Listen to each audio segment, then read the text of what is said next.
안녕하세요. 오늘은 연도는 왜 하는가를 살펴보도록 하겠습니다. 정화 중에 있는 영혼들을 위해 기도를 드리는 것은 우리 신자들의 의무입니다. 우리는 서로의 공로를 통하여 구원을 얻는다고 믿고 있습니다.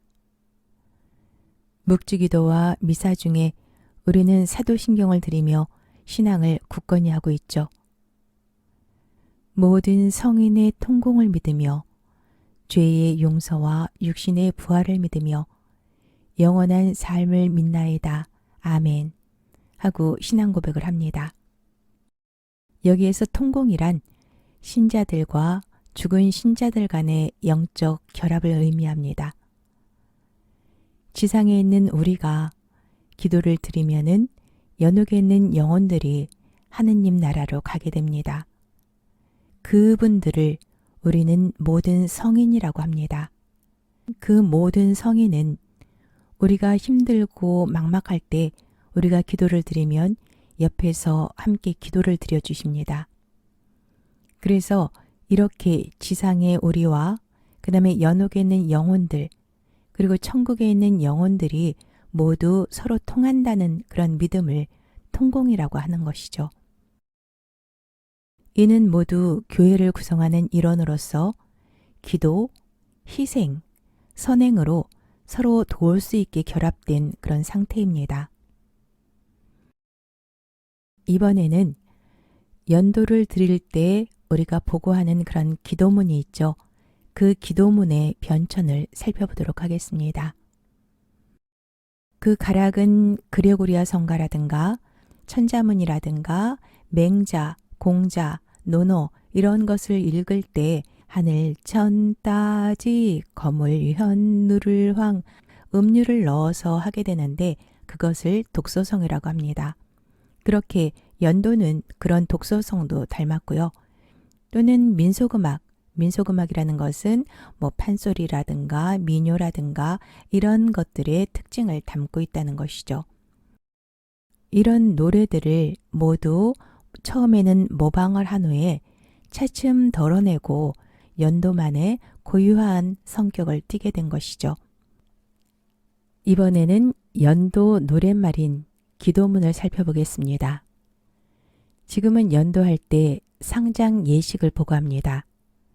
하지만 처음에는 천주성교 공가와 천주성교 예규를 보고했습니다.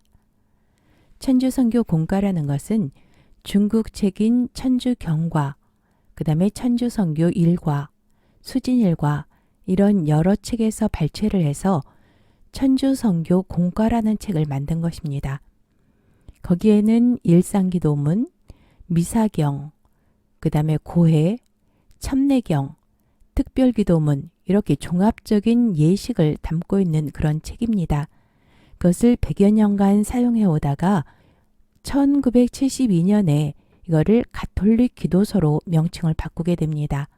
그럼 여러분들 가톨릭 기도서 보신 적 있죠? 거기에는 이 연도만 있는 것이 아니라 여러 가지 조금 전에 말씀드렸던 일상 기도문, 그래서 아침에 드리는 기도, 저녁에 드리는 기도, 그 다음에 특별 기도, 뭐 이런 것들 뿐만이 아니라 미사까지 포함되어 있었죠. 그래서 굉장히 방대한 그런 책입니다. 그런데 반해서 천주성교 예규는 우리나라 실정에 맞는 상장 예식만 편찬하게 된 것입니다.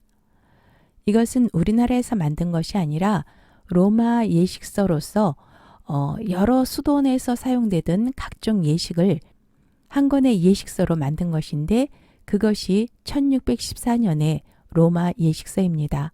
여기는 각종 예식들이 있는 것이죠. 중국에서는 이것을 한문본으로 번역을 하게 됩니다. 그래서 여기에 각종 예식 중에서 혼인 예식 부분과 상장 예식 부분만 발췌를 한 것입니다. 그리고 우리나라는 더욱더 이 혼인 예식은 제외하고 상장 예식 부분만 한글로 만들게 된 것이 천주성교 예규입니다.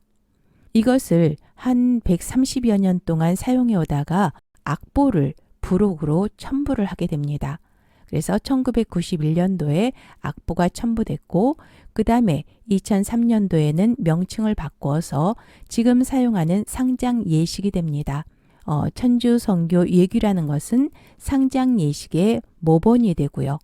그 다음에 천주성교 공과라는 것은 가톨릭 기도서의 모본이 된다고 보시면 될 것 같습니다.